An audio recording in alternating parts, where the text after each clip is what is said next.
Hey parents and teens, it is Michelle, the Education and Outreach Manager with A Step Ahead Chattanooga. This week we are going to talk about condoms or no condoms.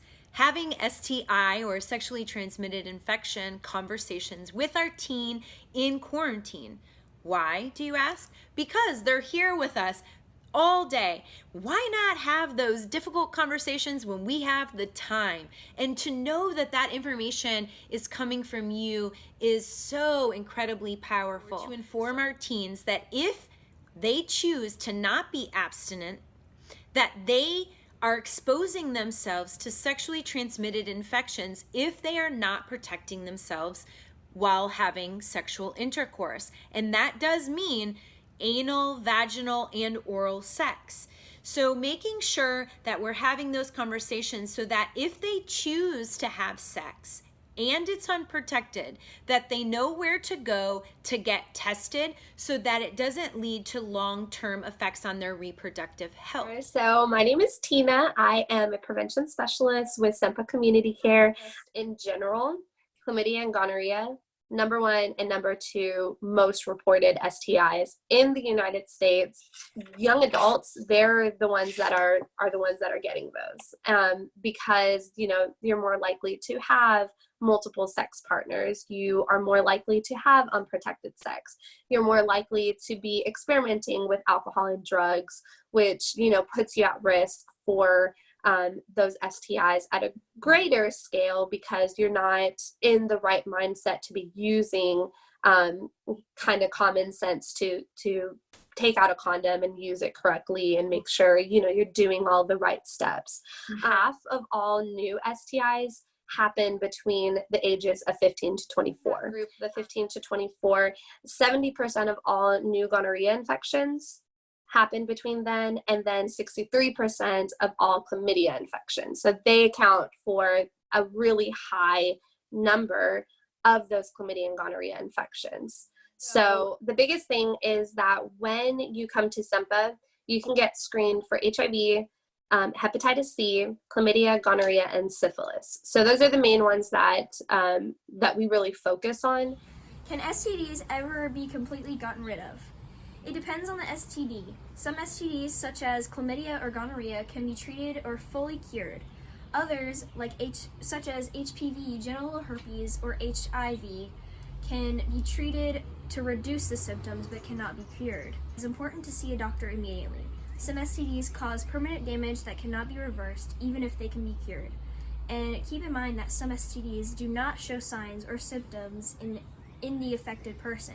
If you suspect you've been exposed to an STD, even if you don't have a noticeable symptom, see a doctor. STDs are also known as STIs or sexually transmitted infections. In the state of Tennessee, anybody 13 and up can come to Cempa and get tested for free without insurance and get those taken care of. Sexually transmitted infections obviously are infections that get transferred through sex. So when we're talking about sex, we're talking about anal, vaginal, and oral. So that's sometimes what people forget is that it's all forms of sex. If someone has an infection, those infections can be passed through those sexual encounters.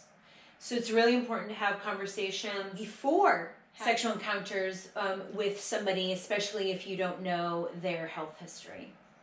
Okay, so where can I get free condoms and dental dams? Are looking to get condoms because you've ran out, you don't have the money to get them, maybe you don't want people to see you buying them at the store, you can come to us and ask for some. We give them to you in like a discreet little bag with just our little Cempa sticker on it, and you can ask for as many as you want and we can give those to you. So we have free male condoms, free female condoms, and free dental dams that we can give out, as well as lube with that. A lot of people are not aware that there are female condoms. So typically what happens is, especially when young girls come in for testing, we'll ask them, like, have you ever seen a female condom before? And 9 times out of 10, the answer is no. It kind of looks like a male condom, except it's a little bit longer and a little bit wider.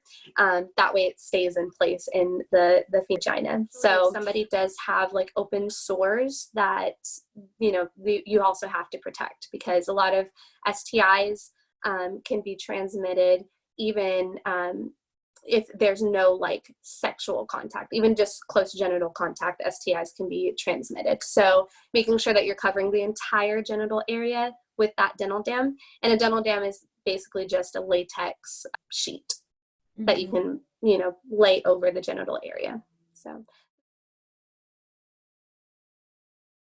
we stopped by Cempa Community Care today, and we can definitely get free condoms from there, as well as requesting dental dams and vaginal condoms. But other places, like the Hamilton County Health Department or health departments in general, do hand out condoms, but you can also buy them.